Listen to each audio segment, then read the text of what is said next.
আসসালামু আলাইকুম। আজকে আমি তালের সিদ্ধ পিঠে বানানো দেখাবো। তালের সিজন তো প্রায় শেষের দিকে চলে এলো। এটা চালের আটা, ময়দা আর তালের মেদি দিয়ে খুমির করে নিয়েছি। তারপরে এটাকে ভালো করে ছেনে নেব। যত ভালো ছানা হবে তত পিঠেটা সুন্দর নরম হবে।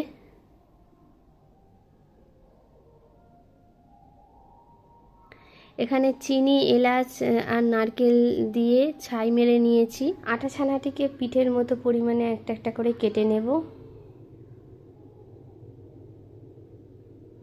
তারপর একটা আটার লই নিয়ে গোল গোল করে পিঠের শেপে করে নেব।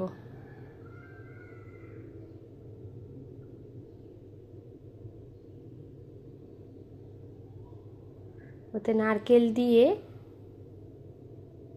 পিঠে তৈরি করে নেব।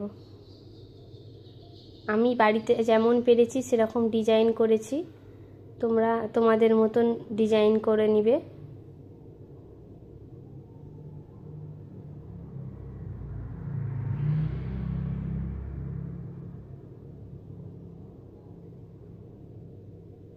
আর একটা সিঙ্গারা শেপের পিঠে বানালাম।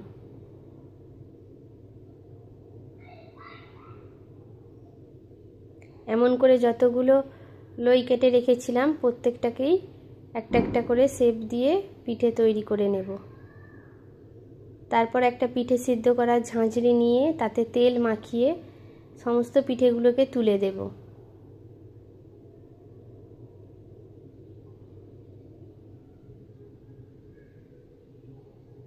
ওদিকে গ্যাসে জল গরম করতে দেয়া আছে। তারপর পিঠেগুলোকে বসিয়ে দেব। পিঠেগুলো সিদ্ধ হয়েছে নাকি চেক করে দেখে নেব। আঙুল দিয়ে দেখলে যদি আঙুলে না জড়ায় তাহলে ভাববো পিঠে সিদ্ধ হয়ে গেছে। এরপর পিঠেগুলোকে নামিয়ে নেব। পিঠেগুলো সিদ্ধ হয়ে গেছে, খুবই নরম হয়েছিল। বাড়িতে একবার বানিয়ে দেখবেন।